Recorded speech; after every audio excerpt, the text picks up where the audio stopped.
order. I have the floor, Mr. President. A point of Mainit ang panahon pero mas mainit ang banggaan sa Senado. Sa gitna ng mosyon ni Senator Bato de la Rosa na ibasura ang impeachment complaint laban kay Vice President Sara Duterte, the verified impeachment complaint against Vice President Sara Zimmerman Duterte be dismissed.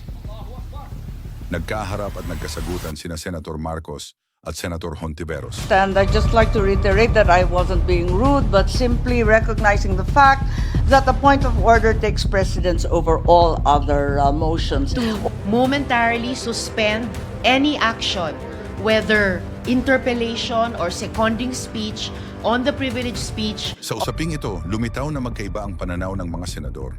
May nagsusulong na dapat nang ibasura ang impeachment at meron naman naniniwala na dapat manaig ang proseso at dapat ipagpatuloy ang impeachment laban kay Vice President Sara Duterte.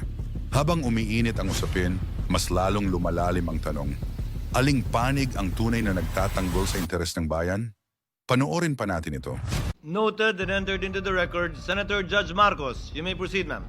Yes, maraming salamat sa ating presiding officer. Sang-ayon po ako sa motion ni na Senator Judge De La Rosa at Senator Judge Cayetano, basta't maliwanag na ititigil ang proseso hanggat di natutupad ang dalawang kondisyon na sinaad ng ating amendment. Ang sabi, accountability? Accountability ba talaga? May dalawang SKL ako dyan. Una, SKL, share ko lang. Share ko lang na si VP Inday Sara ay sinampahan ng kaso sa Komisyon ng Audit, ang COA, sinampahan ng kaso sa Supreme Court, sinampahan ng kaso sa iba't iba pang korte, sinampahan ng kaso ng Department of Justice, pati na rin ng PNP, at sinampahan ng kaso ng disbarment. At kanina lamang, may panibagong isasampang 612 million na namang confidential fund ng OVP at ng Department of Education. Walang tigil na kaso. Kung accountability ang tunay na gusto ng mga birit ng birit, bakit hindi paghusayan ng mga kaso para panagutin si VP Inday sa mga yan? May multa yan, may kulong, if ever mapatunayan. Aba, damang-dama ang accountability kapag ganyan. Itong impeachment na inipit, inupuan, nilimliman, minadali, ibinalibag sa Senado sa dulo ng sesyon, ito ay ang pinakamaliit na iskinita ng accountability na yan.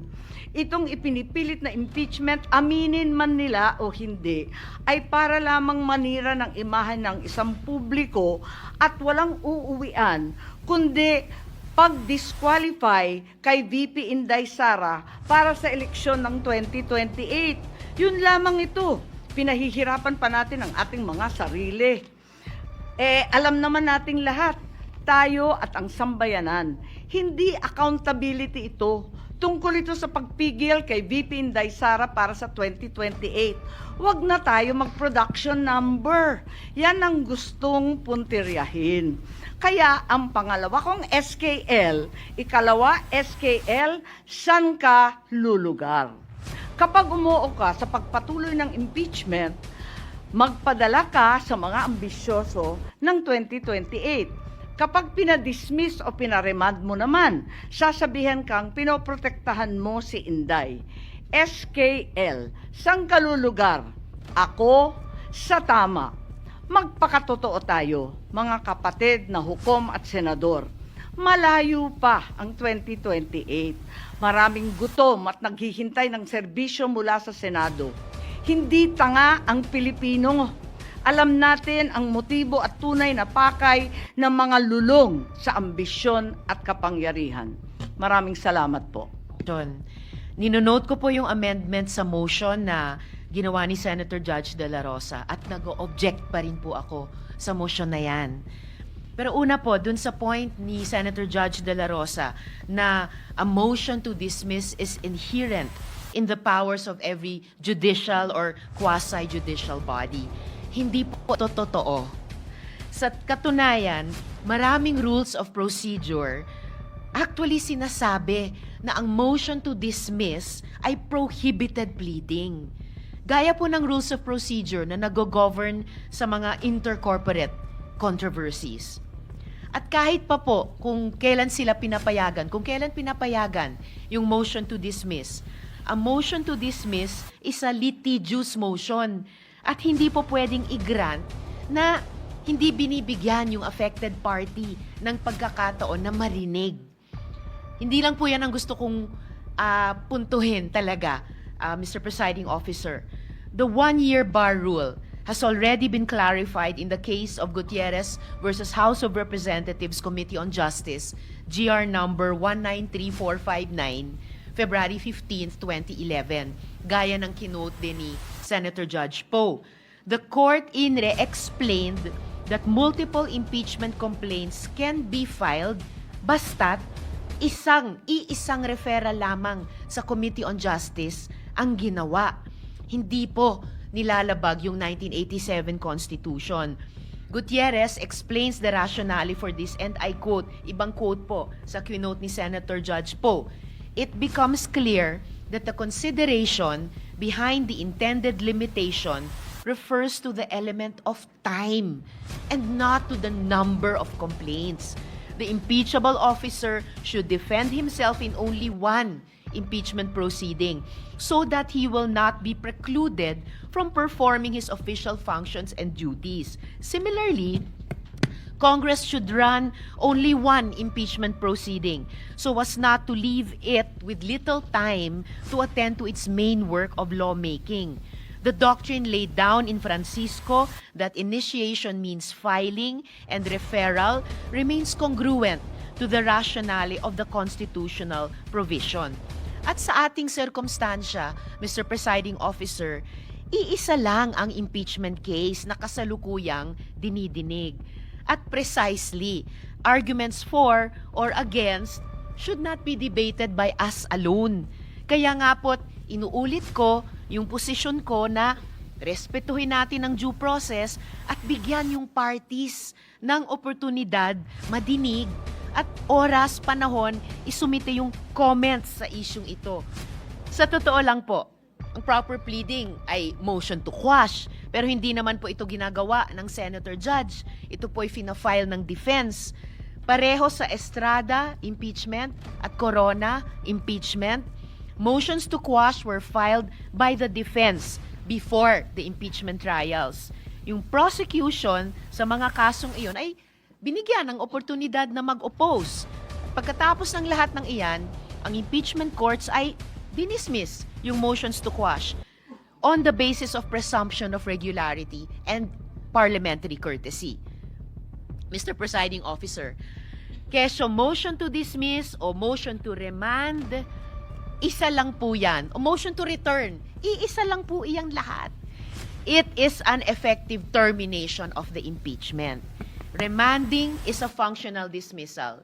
Return is a functional dismissal. Para po sa akin, parang dinribble natin ng matagal tapos ipapasa natin ulit ang bola. Hindi po kailangang ibalik ang articles of impeachment sa House of Representatives para hingin ang sagot nila sa isyung ito. Kailangan lang po silang hinga ng komento. Asking the defense to comment fulfills this. Payagan lang natin sila mag-submit ng compliance. That's it. Salamat po, Mr. Presiding Officer. Mapanganib ang impeachment sa kamay ng mga mapagsamantala. Inilalagay ang impeachment para protektahan ang taong bayan. Hindi isakdal at hiyain ang kumakatawan sa kanila.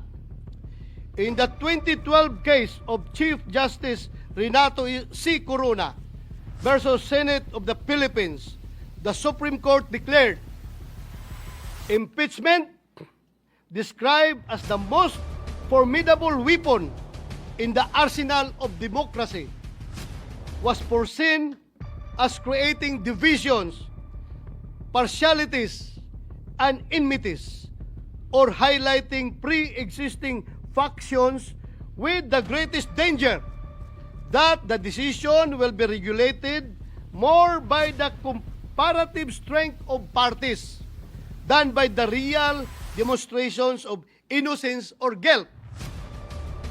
the House of Representatives, in transmitting the articles of impeachment to the Senate at the last hour and after refusing to act for over 2 months on 3 previously filed complaints pending with the House Secretary General, has instead placed the Senate in a tight and impaired position where any decision, action, or inaction on its part will be put into question. An acquittal, conviction, or even the propriety of proceeding with trial will be hounded not only by legal or constitutional questions, but by accusations of extreme bias, partiality, and lack of sufficient deliberation. Lagi kong sinasabi, Mr. President, hindi ako abogado. Nevertheless, this cannot disqualify me from speaking against possible constitutional blunders. Hindi kailangan maging engineer para masabi ng isang tao na unlivable at hindi ligtas ang isang bahay o building. Alam nyo, alam natin kung kailan matibay at pulido ang pagkakagawa katulad ng isang bahay na bato. Alam din natin kung kailan hindi. When the floor starts to crack, when the walls begin to shift, and when leaks appear where there should be none, there and then, Mr. President, there and then, forthwith, we say, this was not built well. Gayon din sana sa impeachment case na ito. The cracks and holes have begun to show. Alam nating may mga tanong na hindi pa nasasagot, lalo na patungkol sa constitutional soundness ng nasabing impeachment complaint. It is my humble opinion then, Mr. President, that with this knowledge must come swift and intelligent action. Kung gaano natin kabilis i-condemn at ipagiba ang mga strukturang hindi ginawa ng maayos, ganoon din dapat tayo kabilis umaksyon kung ang nalalagay sa alanganin ay ang ating konstitusyon. In the spirit of true action, therefore, allow me to end by moving.